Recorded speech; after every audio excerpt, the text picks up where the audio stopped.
Well, good morning, everyone. My name is Scott Tolley, and I'm Vice President of Communications for the Nicklaus Companies. I'd like to welcome those joining us on the phone lines from around the world and those on site here at PGA National Resort and Spa in Palm Beach Gardens, Florida for the Honda Classic. What we'd like to do is begin the news conference with some questions from our media on site today at the Honda Classic. And after a few minutes, we will ask some of our media joining us via teleconference to ask a few questions. And now, it gives me a great pleasure to introduce someone who, among his 118 professional victories worldwide, had 2 wins in this event, back-to-back in 1977 and 78. He's also the owner of a record 18 professional major championship titles. Included among those is the 1971 PGA Championship he won here in Palm Beach Gardens 40 years ago this week. His 18th and final major title was won 25 years ago at the 1986 Masters.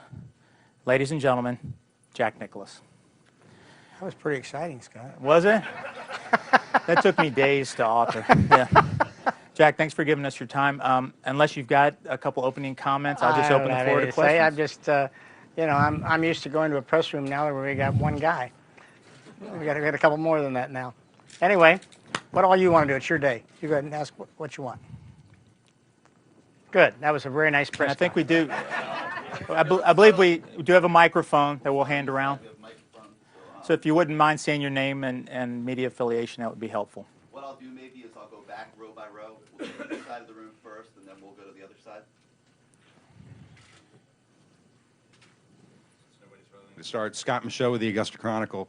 When 25 years ago, a lot of us have been watching the broadcast again this week, and it seemed to take a while for even CBS to notice that you were mounting a charge. Have you looked at that broadcast, and what are your impressions of it, and when did it sort of seem real that, hey, you were going to make a charge? Well, I've seen that far too often in the last few weeks, I might say, because that's exactly what everybody's been talking about with me. I mean, I don't know why. I mean, just another year further away from a great week for me, but it still was very nice. But I felt like that, when I birdied 9, I was decent. Birdied 10, I started to feel better. I birdied 11, I felt like I was in a golf tournament.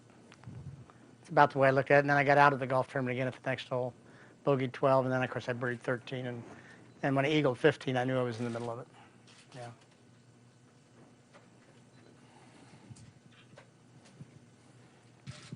Jack, Malachi Knowles. Sure, Mike. Would you give us some comments on how you feel about the giving and the charity of this tournament to the community? Well, I can start back and say that when this tournament was talked about moving from the Broward County area to this area here, Fred Millsaps, down there, who was very involved in the tournament down in Fort Lauderdale, came to Barbara and me and said, we've always got involved with children's charities. And we'd like to know what we could get involved with in your area. And, Barbara had always been, she said, we grew up with 5 kids, and we either had to go to Miami or Orlando to take children. And she said, we need children's care in the West Palm Beach area. And so Fred liked that a lot. And so the Honda, from the inception, the idea was to bring our foundation, and we started the foundation then actually, is to bring that in as part of the charities that are involved here at the Honda Classic. And since that time, it was because of this tournament that our charity got started. And it's because of this tournament we now, we had sort of a false start with a hospital. But that was only because we had a profit hospital. We couldn't donate money to it. And even though we still support the programs there, to still a very large tune. And we now have our first Miami. We made an association with Miami Children's Hospital, and that we've opened our first Miami Children's Nicklaus Care Center south of the county. We'll have another care center open up not too distant future here in the north part of the county. Hopefully within a few years, we'll be talking about even expanding even more.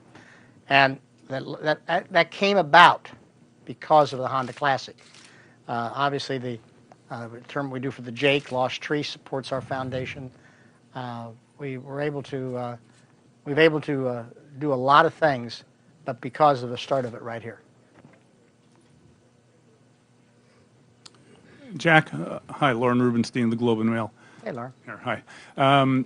Scott reminded us, as if we need reminding, how many tournaments you won over the years. But I'm just wondering. It changes every Thank year. you, Scott. Yeah.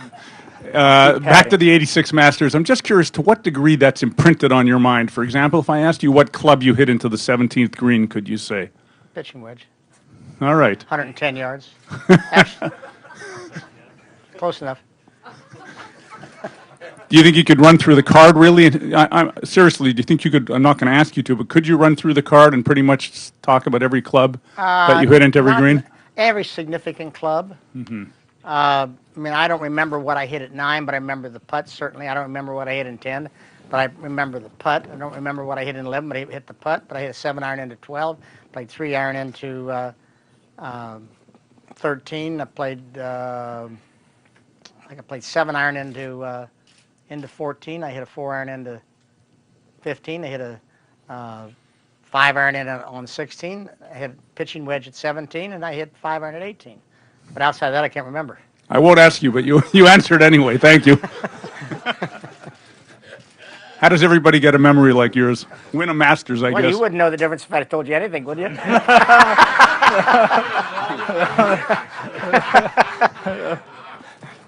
I mean, I could have said anything, but those are the clubs I played.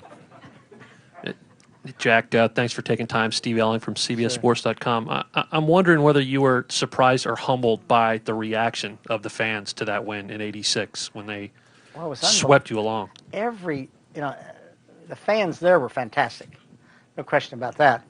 But what's happened since is, it seems as though I don't care where I go, I always run into somebody and say, I was in an airport in '86 when you did that. And he says, I canceled my airplane and sat there and watched it because I couldn't leave, or I had to do this, or I had to do that, or I had to stop this, I had to stop that.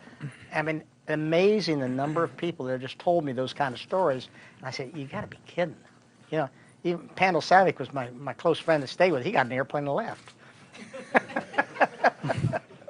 But it's it was kind of it was a neat win. It was one that I guess nobody really expected me to be in contention at that point in my career, and particularly even me. I hadn't really prepared all that great for it that spring, but once I got myself in contention, muscle memory and knowing how to play golf came back. Is that your favorite? Do you rank them? Well, I think they're all very special to me, and you can't really rank them, but I think it's obvious that one stands out simply because most of the other ones were during the bulk or the basic part of my career, and I expected to win. I expected to prepare for it that way, and I really got the results that I was looking for. Like every Masters, I always started thinking about it in January and preparing for it all through the tournaments I played. Well, say '86, I started thinking about it in January. I didn't start preparing until about 2 weeks before it. You just never get around to it when you don't really. I don't even know why I was playing golf then. I mean, I was doing my golf course design work, but I really liked to play golf. I didn't want to quit playing golf, but I really didn't have any goals. And I sort of, from about 80 on, I just sort of was there, and I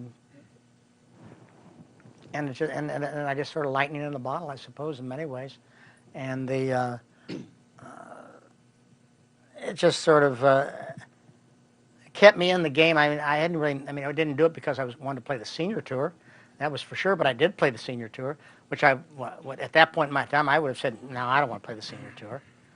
But actually when I got there, I really enjoyed the tournaments that I played on the senior tour.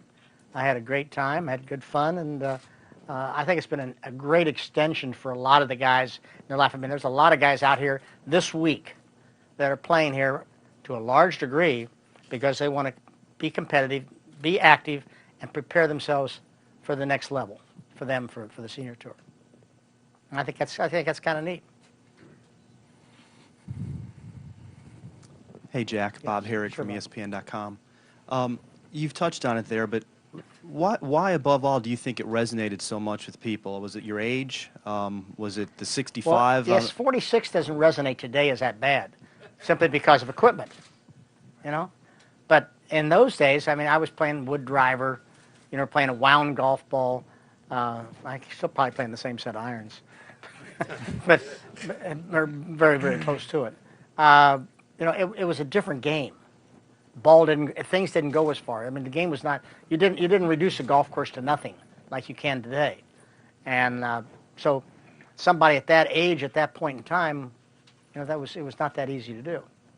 And I think that's, you know, Raymond followed right on my heels. I think he won at Shinnecock that same year. He was 43 then, so you know, a couple old guys. I mean, that is not an old guy today. I mean, you look at who's out here that's over 40, VJ and Phil, Kenny Perry. I mean, you got guys that are very competitive today, but they're competitive.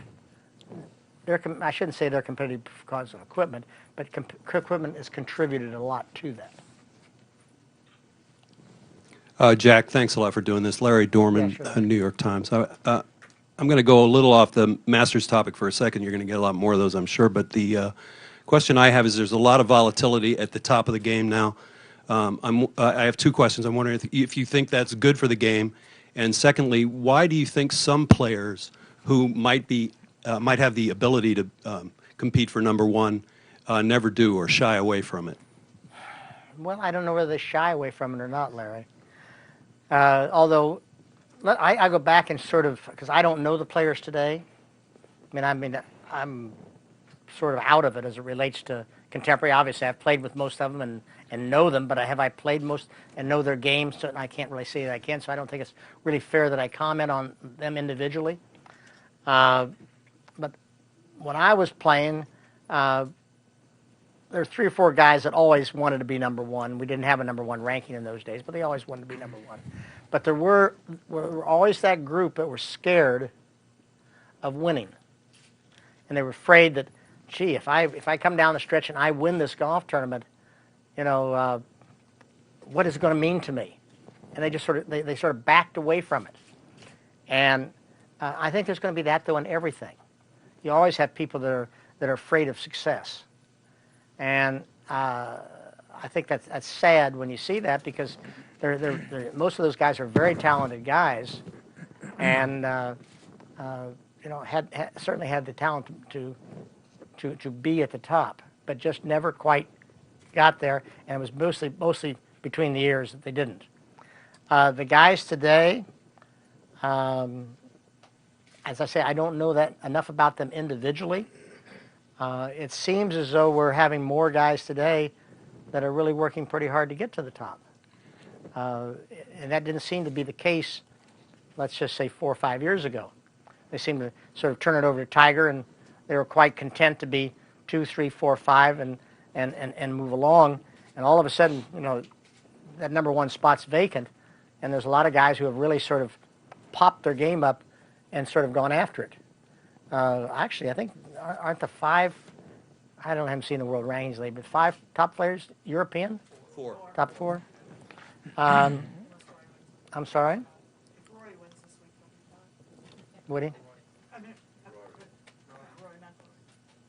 He would be 5. He would be 5. Then there would be 5. All 5 in the top, yeah, okay. But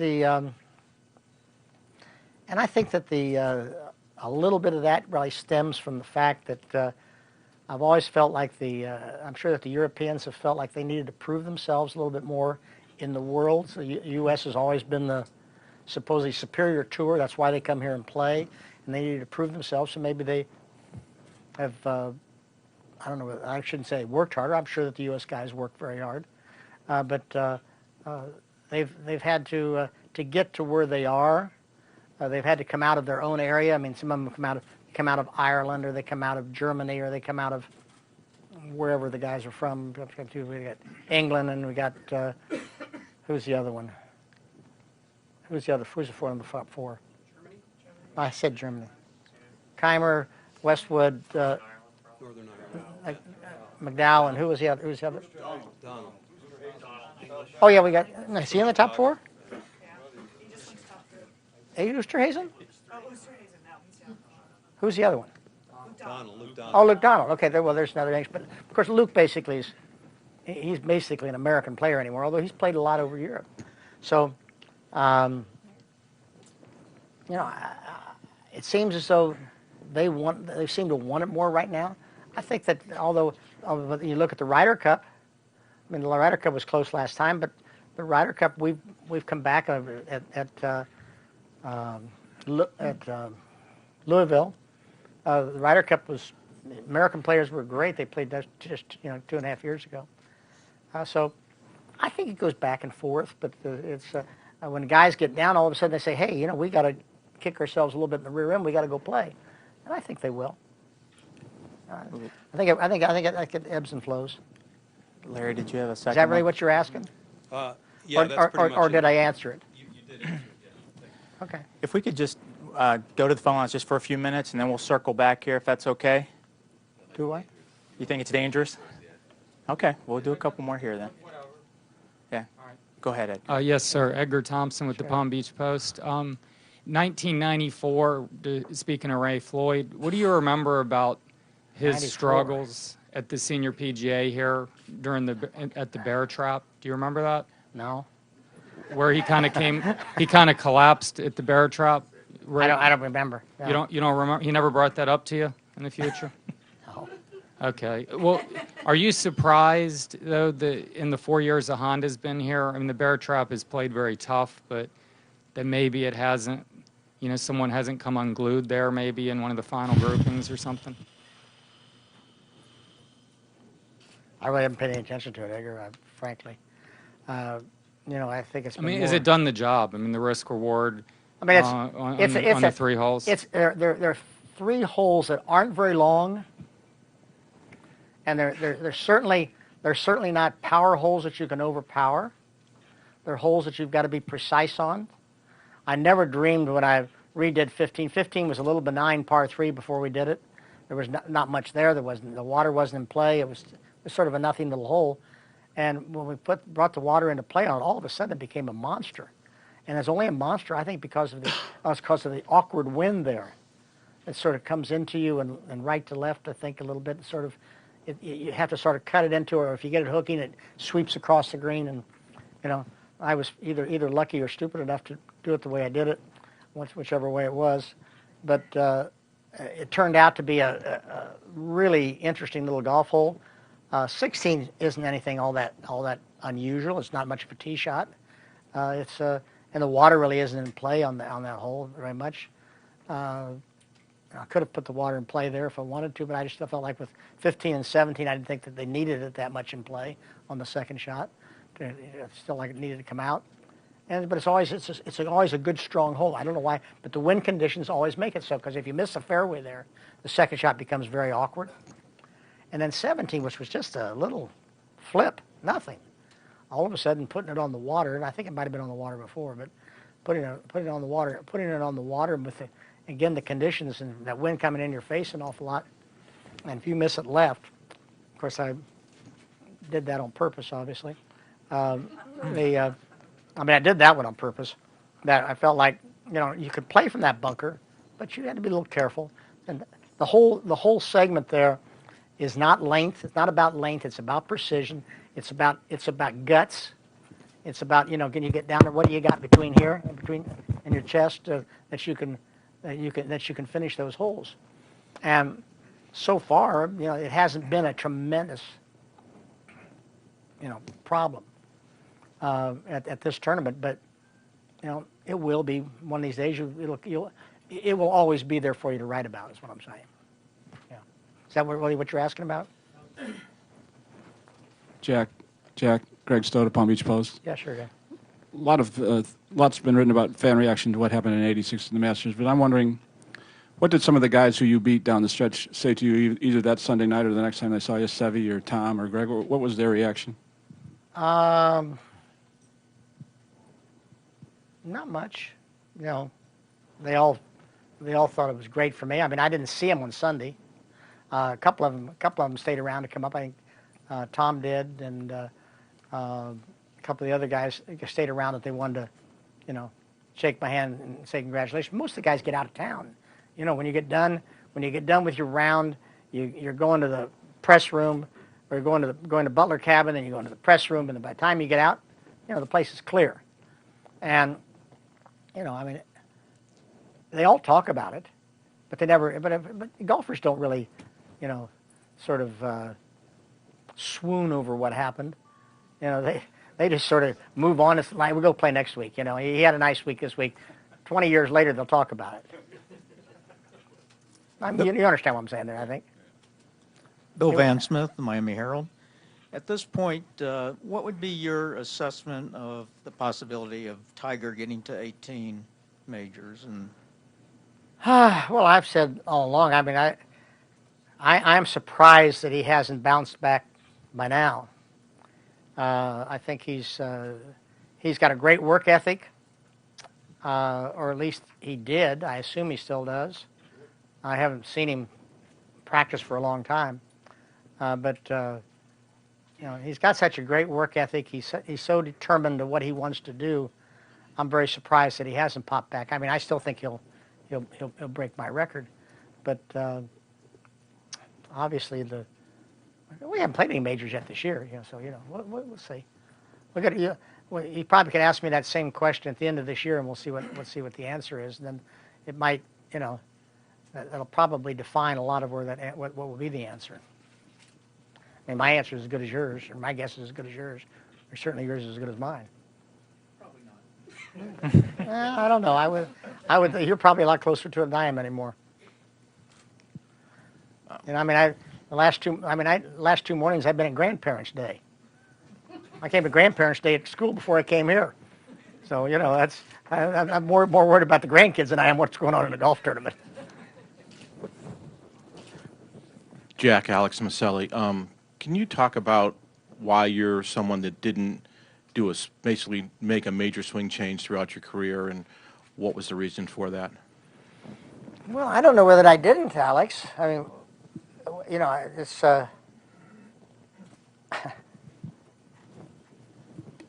Do you think that? Or do you think guys make major changes today? Huh? I mean, seriously, do you think they make major changes? Well, they say they're major. Okay, well, let me ask you a question. If you would watch Tiger Woods, Lee Westwood, Vijay Singh, Ernie Els, any of them, and you're 200 yards away, does it look the same today as it did 10 years ago? No, just answer my question. I'm not a good judge of swing. Well, let me put it this way. If they're 200 yards away and each one of them swings, I know who it is, okay? And I mean, or Arnold Palmer, Gary Player, Tom Watson, I don't care who it is. In other words, what I'm saying is their swing's not going to change much, nor was my swing. Did I make changes? Alex, I made changes constantly in my swing. That's how you get better. If you don't make changes, you don't improve. And, I don't care who you are because your body continually changes. I mean, my body at age 46 was certainly a lot different than it was at age 25 or at 35. And as is Tiger's body a lot different at age 30, was he 35 now? Age 35 than it was at age 25. So does his swing change? Not really. I mean, he's got a beautiful golf swing. He's always had a beautiful golf swing. But do you always continually tweak things that you do within that golf swing to help to try to improve it? Sometimes you're successful, sometimes you're not. But the biggest swing change that I made in my career was in the start of 1980. In '79, I had the worst year I ever had. It's the only year I didn't win a tournament for, I guess, it was 17 straight years or something like that, whatever it was. And I got very, very vertical in my golf swing. You wouldn't have noticed it to look at it, but I noticed it. And from August 3rd until the first of the year, I touched a golf club 3 times. I want to get rid of all my bad habits. And so when I started back out in January with Jack Grout, I said, okay, let's start over. We started with grip, stance, posture, everything. But the biggest thing we started with was how to shallow out my arc. Now, if you took my swing in 79, yeah, I'm sure that Peter Costas could have used his little magic thing or whatever it is and saw something different. But it wasn't that big. It still looked like Jack Nicklaus either way. And I'm saying that the guys look like, yes, they do make changes. And for me to go from here to here was a huge change for me, but it was like that much.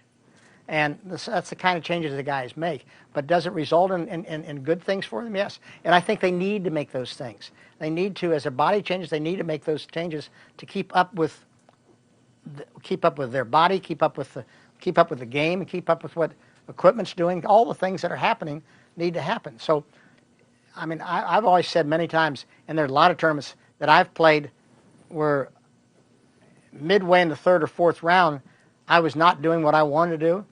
I changed it right then. Next hole. Like I said, okay, I went back to basic fundamentals, and I'm saying I didn't care if it was the middle of the U.S. Open or Masters. I did it. Because to me, what I did then, I was careful about how I played the next couple of holes with trying to make a swing change. I mean, I gave myself a little bit of air so I didn't put myself out of the tournament. But I always felt that I needed to make those changes if I wanted to have a chance to win that golf tournament. Was I successful all the time? Of course not. Of course I screwed it up sometimes. But there are times that when I made those swing changes, and I probably did that in the '86 Masters, because I got better each day as I go. And I don't remember what I did, but I got better each day, and I really got to be hitting the ball, obviously, very well near the end of the tournament. So I had to do something. It just doesn't happen. And so these guys that are going out and doing these things, I think you hear more about it because of the swing gurus that are out there. I mean, if it was the player himself, he ain't going to talk much about it. But I mean, most of these guys are out here that are on the practice tee. They don't want to talk about it because that's how they make their living.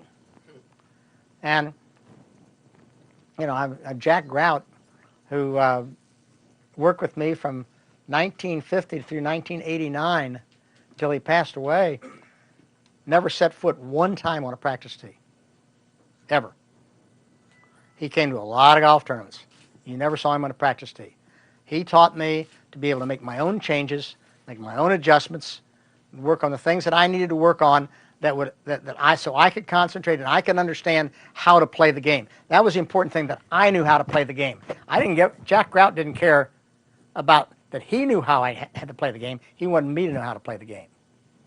And I think that's part of the problem that maybe that Larry was sort of alluding to a little bit earlier. A lot of time the guys run back to their swing coach too much. And I mean, Bobby Jones sat with me when I was 19 years old in his cabin at Augusta. And he said, Jack, he said, I had my 7 lean years. That was the time he was 14 to 21. That's what it was. And he said, I kept running back to Sterling Maiden. And he says, until I learned, and he taught me how to not have to run back to him. He says, when I did that, then I became a golfer. And Grout tried to teach me that from the inception. And because he knew of that. I mean, he was familiar with what Jones had done. And so, are the guys making changes? Yeah. And do they need to make changes? Yeah. And should they just go about doing it? Yeah. But you guys, they're under a microscope today. I mean, you guys are out everywhere, and they walk off a tee and say, gee, that looks different. What did you do today, Tiger? Or, gee, what did you do today, Phil? Or what did you do today, Graham, or whatever it might be. And, so it becomes more public. We made them all the time. It's a long answer to your question, Alex. If I could just follow up to the long answer to my question. I'll try to make a shorter answer. Should it take that long, then, to make a change?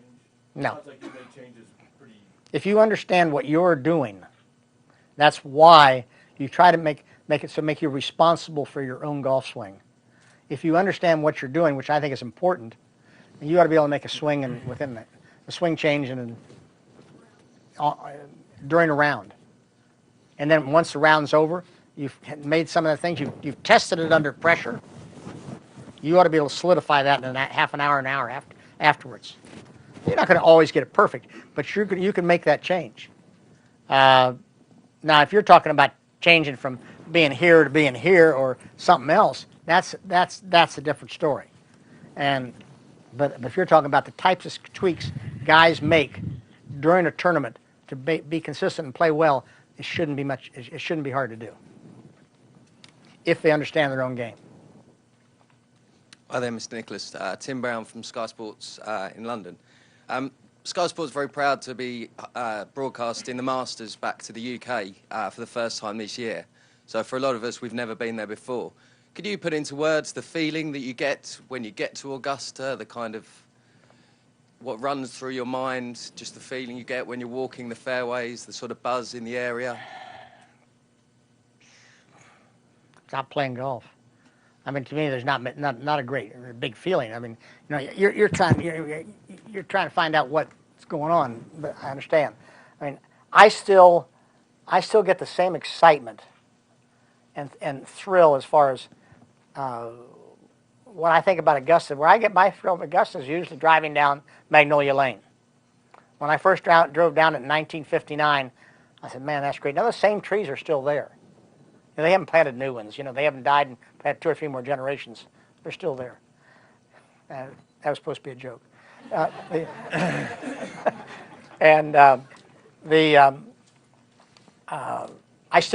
drive in there, you know, in a couple of weeks, and I'll still look at it and say, "Man, this is pretty neat." Now, once I get on the golf course, to me, the golf course is a great golf course, but it's just a golf course. To me, to go play. You know, you're there as a golfer trying to dissect that golf course and get it in your framework of how you can play and how you can play it. So you don't really think much about the awe of what's going on. You know, you're in your own little world. Is it neat to be there? Sure. Are the galleries great? Yeah, the galleries are great. Is the golf course in great shape? Yeah, the golf course is always in great shape. Is it a pristine, great looking place? Yeah, but there are a lot of places that are great and pristine looking, and I suppose after a lot of years, I guess I've taken a few things for granted, but it's a neat place, and as I say, my thrill comes driving through the gate. Once I get there, then it's business as usual. I don't know whether it's as usual anymore, but it used to be usual. Hi, Jack. Good to see you again. Todd Lewis with the Golf Channel. Yeah. Back when you were dominating, which is a wide period of time, did you ever hear or read comments that may have been somewhat critical from your peers, kind of poking the bear, pardon the pun? Did you hear any of those, and if so, what was your reaction? Did they motivate you at all? I don't have a clue what you're talking about. Did players say anything critical about you during your day that may have motivated you, given you bulletin board material?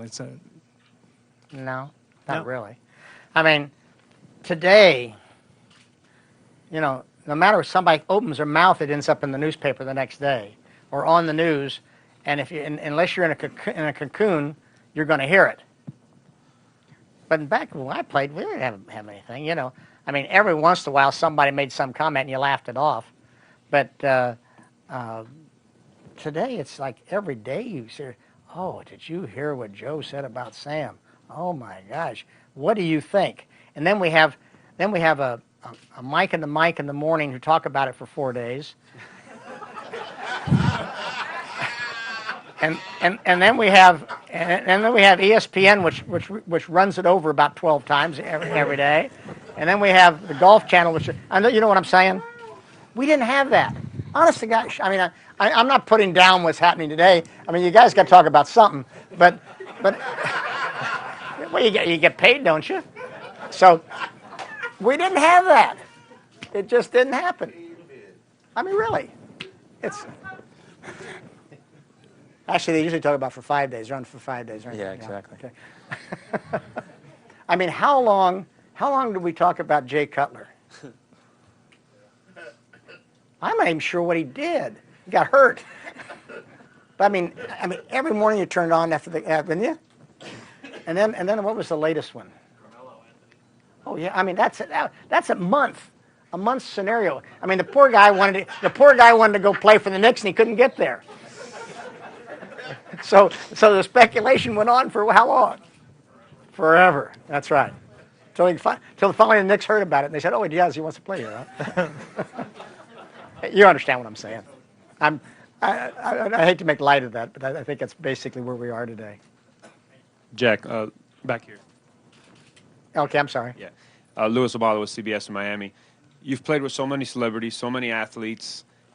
Obviously, you're a little bit more removed from golf. You probably follow the NFL a lot. What's it going to be like? Probably more than I do golf. Yeah. Have you met Tim Tebow, and what do you think? No, I have not met Tim. I've not met Jason Taylor. So what's that experience going to be? I mean, you've heard so much, obviously, about Tebow, and what do you want to ask him? Well, the first thing I'm going to do is say, "Hi, guys. How are you?"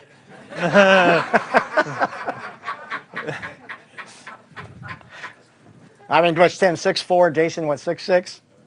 Yeah, I have shrunk a bit, but that's a little bit taller than I am anymore. But no, I'm looking forward to it. I always enjoy meeting guys. I've always been a big fan of Jason Taylor. I thought he's always handled himself well. I thought he's always played very well, obviously being a Dolphin fan, I'm sorry to see him go to the Jets, but that's okay. I don't know. I assume he'll probably is going to retire now, but I don't know. I'm certainly going to ask that question. And Tebow, I thought Tebow was probably, I think he's an unbelievable athlete, and I think he just did a great job. He's continually Mr. Try and go after it. I mean, he's I don't know whether he's got the talent that people say he doesn't. I think he probably does, but he'll make it. He'll make it because he's just that kind of kid and that kind of athlete. And where and what system he'll fit into, I'm not sure, but he's going to be a good pro. I don't think there's any question about that. And I enjoy talking to those guys. I'll have a good time. I enjoyed Drew Brees last year. We had a great time talking. Enjoyed the conversation. Had a lot of fun. And of course, Kenny G is terrific. He's a great guy and a nice player too. Plays very well, and he is so into what he's doing with the tournament here and his pro-am and the charities that are involved. He's a really good guy. So we'll have a nice day. I don't know if that answers your question or not, but that's about where you were going, wasn't it? Yeah, just curious because of all the hype around people and everybody knocking him. Why would you knock him? I mean, he's a Heisman Trophy winner. Why, you build him up and then tear him down? That seems to be what our society is anymore. It's a shame. Jack, you talked about Len Shapiro, Global Golf Post. Yeah. 79, you talked about going a long stretch without winning. Tiger, I think, has gone 15 or 16 months without winning. Back then, did it get into your head the way that people who are commentating these days about golf seem to think it's gotten into Tiger's head?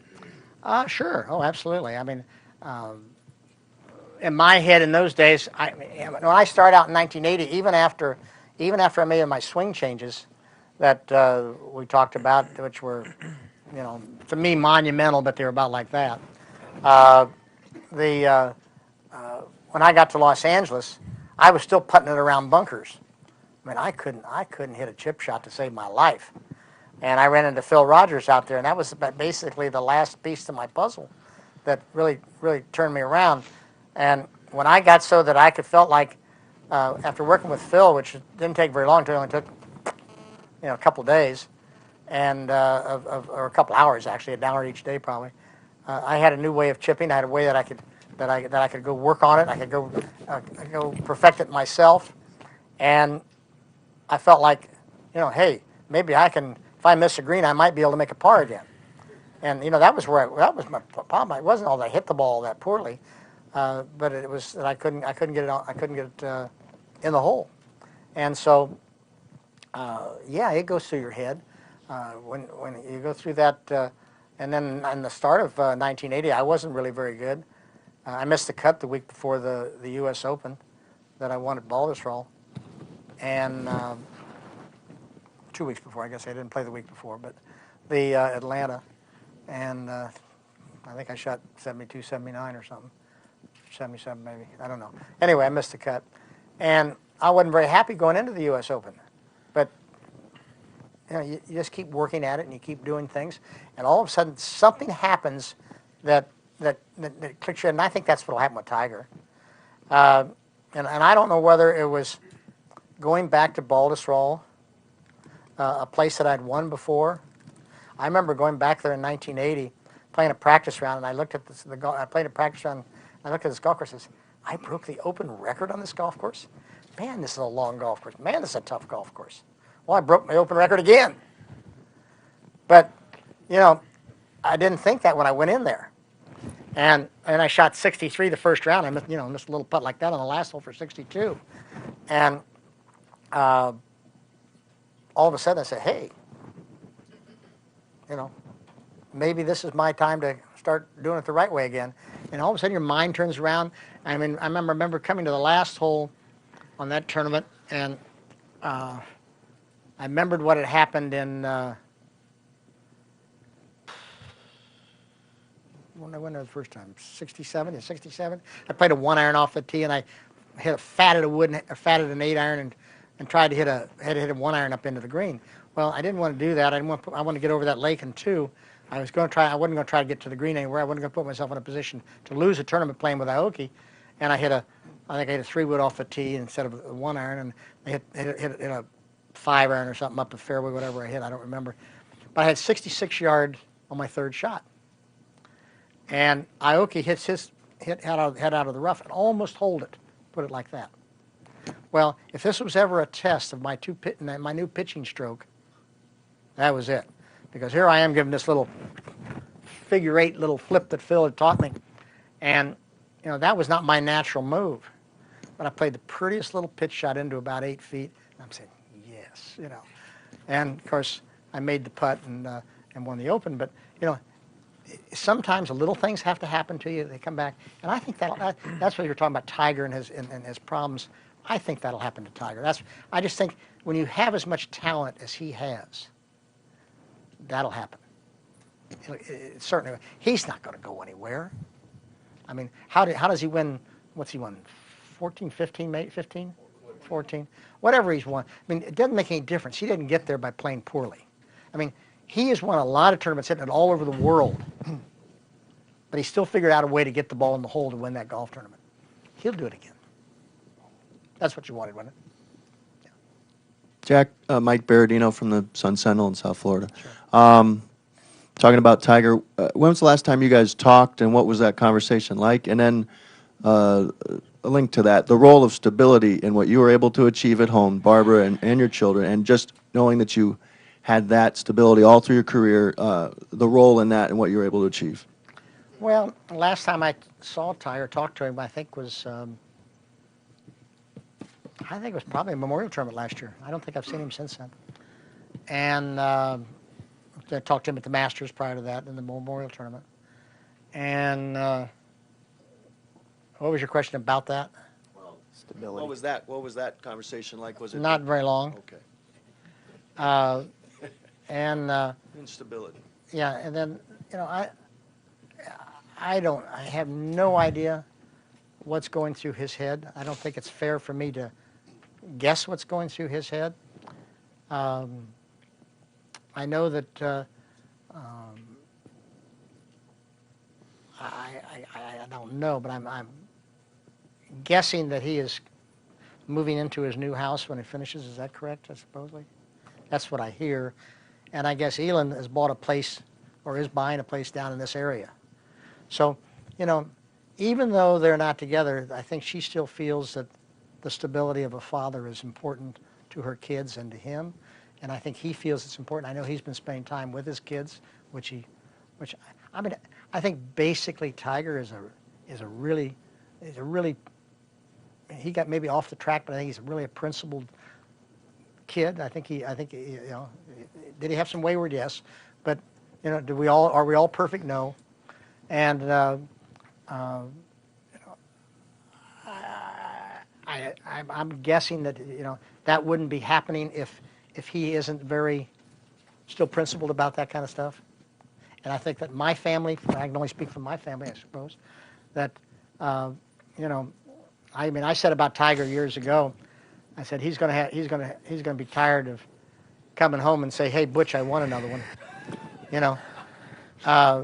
And so, I mean, you know, and then he got married, he had somebody to come back to. I always had Barbara to come home to. I had my kids. I don't think I would have played past my mid-30s if it wasn't my kid. My kids turned to me and they said, "Oh, what do you mean, Dad? You can still play. We get out there, go out, you know." And I did, and I played 30 more years.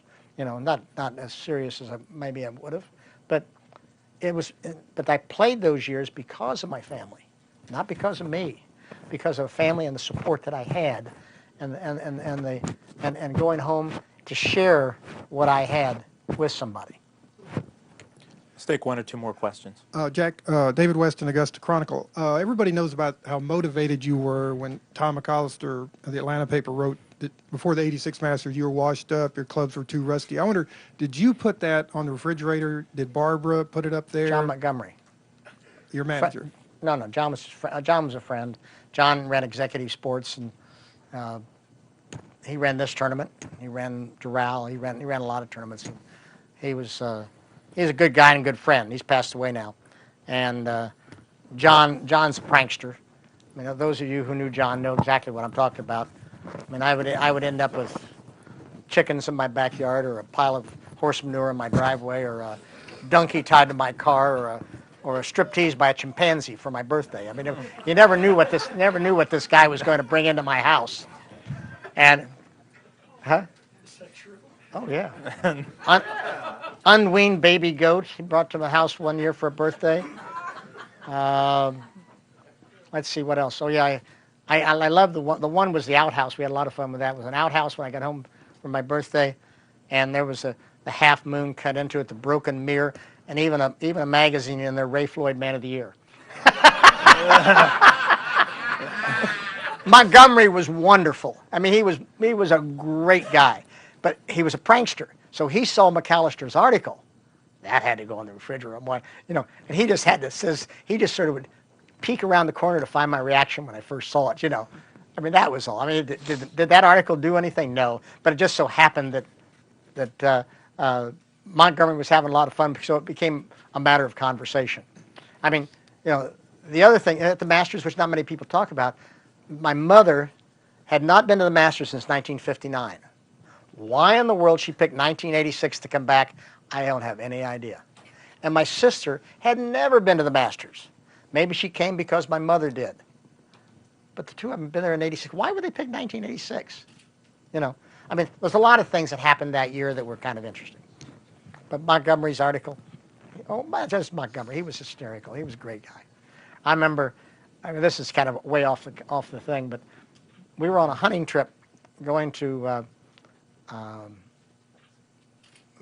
elk hunting out west, and we stopped off in Dallas.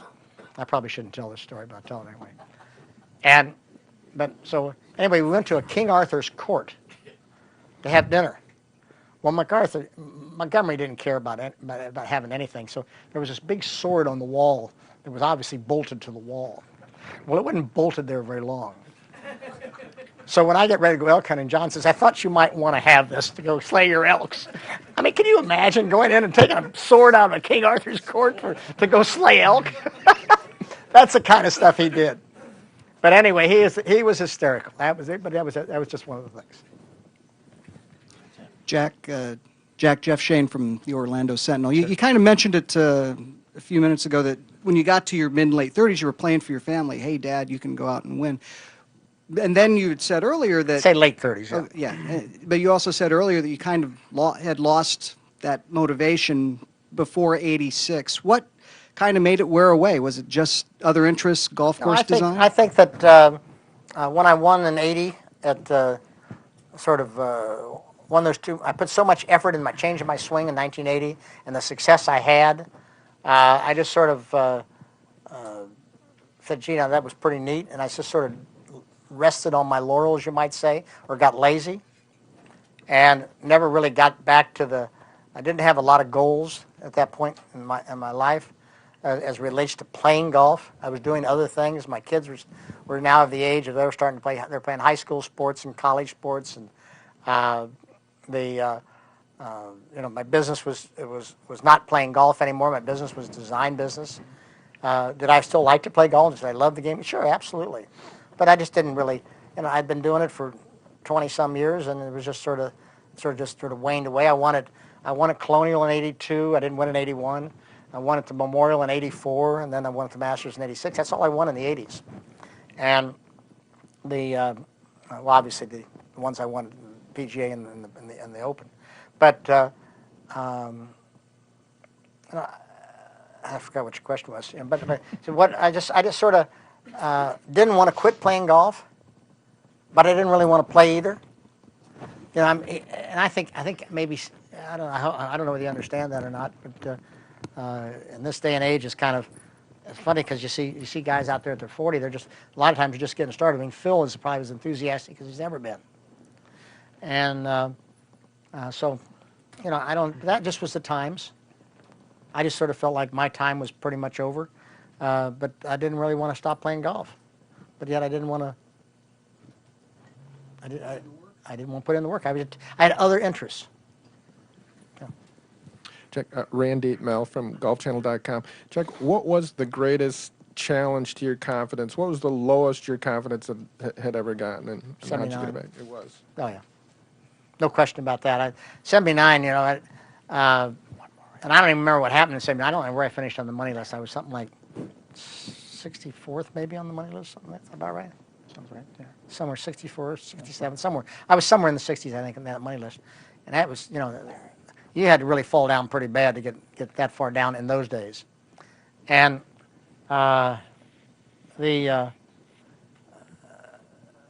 my confidence. I was hitting the ball short, and I was very vertical and popping there. A lot of high risers, and I couldn't play in the wind. I couldn't penetrate that. I'd had to get the right condition to be able to play, and you never get the right conditions. You always have a variety of conditions during the week, and you know, I was just not having a good time with it, and so that's when I said, well, I obviously must have wanted to still play, because I made the effort to say, and I told Jack Grout in August, I said, Jack, I'm going to get away from it. He said, well, let's go work. I said, no. I said, I've got to get rid of all these bad habits. And I said, I want to take some serious time off, and then when I come back, then we're going to start over. And that's what I did. And I worked at it pretty hard to get that. Before we get to this last question, I just want to remind you that a transcript from today's news conference will be available later this afternoon on ASAPsports.com, as well as Nicklaus.com. And anyone that needs the transcript emailed to them, please contact Gary Furman. His email address is on the media alert. In addition, we'll have video of today's news conference available on HondaClassic.com later today. Larry. How much golf have you actually played this year, recreational or other than the skins game and so on? Well, around the skins game, I played a little bit of golf. Larry, I was playing. I'll tell you how badly I've been playing. I was playing a little bit before the skins game, and I was getting picked. I didn't play much, but I started playing a little bit because I wanted to play for the skins game, and I finally said, I'm going to turn in my scores. I'm getting picked by everybody. I'm going to have a handicap. So I turned in 378s, and I thought the third one was pretty good, and then I turned in a 76, and then I turned in a 75, and then I got a 72, and then that really messed up my handicap because I didn't have enough scores. But I started playing a little bit around that time. Then after I got done with the skins game, we've got a lot of the charity events. I played Lost Tree. The last time I played was 2.5 weeks ago, Lost Tree. And I gave a clinic Monday that I hit 20 balls. So I'm ready.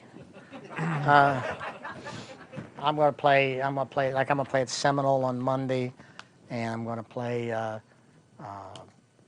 Ernie's event. I guess is out here, and I'll play the Jake, which is of course at the Bears Club. That's what I play. And then my tennis buddies might come up and we might play once this spring. I don't know. I get Cliff Drysdale and Butch Buchholz and Lee Livesey. They come up. We usually play golf in the morning and play tennis in the afternoon. We usually do that about 4 or 5 times a year. So I'll probably play them once a spring. But that's all. That's all I play. You know, oh, I did. We did. Gary, I played with Gary and a father-son at the Bears Club. You played the par 3 up at Augusta? I'll play the par 3 at Augusta. That's it? Then I'll play whatever event we have before the Memorial Tournament. That'll probably be my next round of golf. I mean, I play once a month, maybe. I'll average. I'll bet if I play, I'll bet I play 15 rounds of golf this year. It would be about what I'll play. Yep, that qualifies me as being a golfer according to the National Golf Foundation. Is that it? 25 million. 15 rounds? Is it 15? Yeah, I think it's something like that.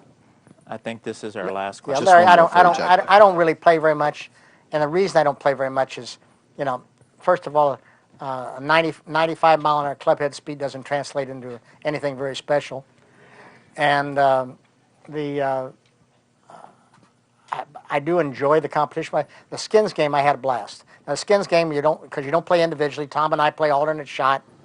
I mean, to go out there and get myself in a position out there, like that little 17th hole, I had watch these guys trying to, big little front came through and the wind was blowing like the devil.